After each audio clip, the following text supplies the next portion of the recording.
Hi everyone, my name is Bree Hoffman. I'm from Atkinson, Nebraska.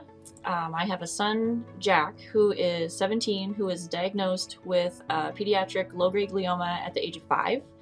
And my husband Andy and I started the Team Jack Foundation shortly after he was diagnosed. When Jack started his first round of treatment, we started doing research on our own and found out that it's the same treatment, that they've been using for 30 years, and there was nothing that was more current, nothing that was specifically developed for kids, and it was just unacceptable. And so that was why we decided that somebody had to do something. Hi, my name is Nicole Giroux, and I'm glad to be here today with Bree to share my story. My daughter Lila is a 14-year-old pediatric low-grade glioma survivor, and she was diagnosed when she was 15 months old.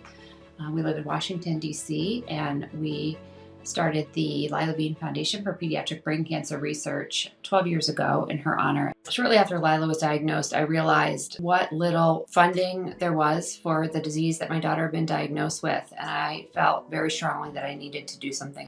Before we get started, we would like to thank Day One Biopharmaceuticals for bringing us together, providing this educational webinar event, and for their ongoing support of the pLGG community.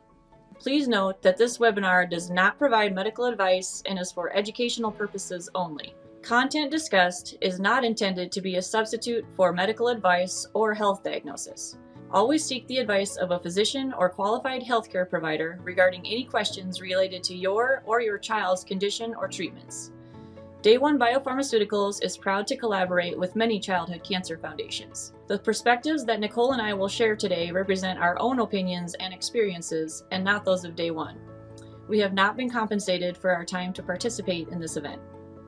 Bree and I are so glad to be here today with you and hopefully offer some hope and information to you all on the journey today.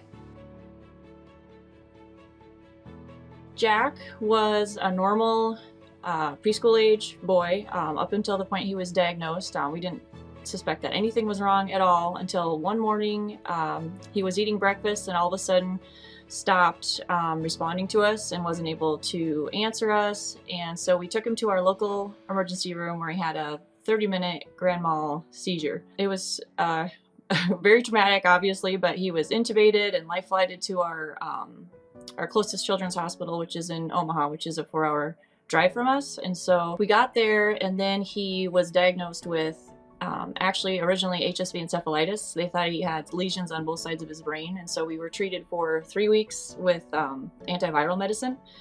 And he had a follow-up MRI and spinal tap after the antiviral medicine, and then they brought us into the big conference room and said, actually, we think he's got a brain tumor. So we went home for about a week, and then we came back and had surgery right away.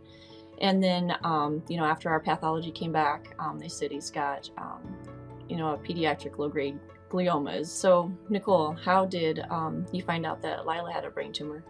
She had a really bad cold. She was breathing really heavily. She was a baby. She was 15 months old.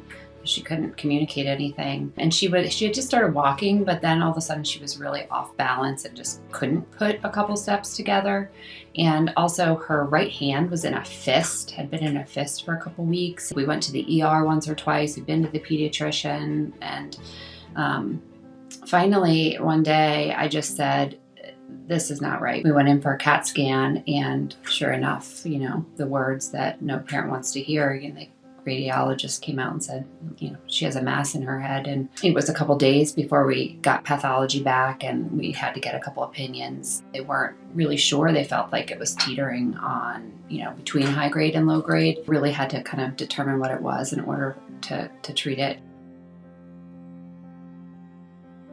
For our family, it was like the world stopped, and everybody else was going about their business, and their kids were playing in sporting events and going to school. And I think it's like this for all childhood cancer families. It feels like your world is just not moving. Most parents just have a fight or flight response, and they want to do whatever they can to help their child.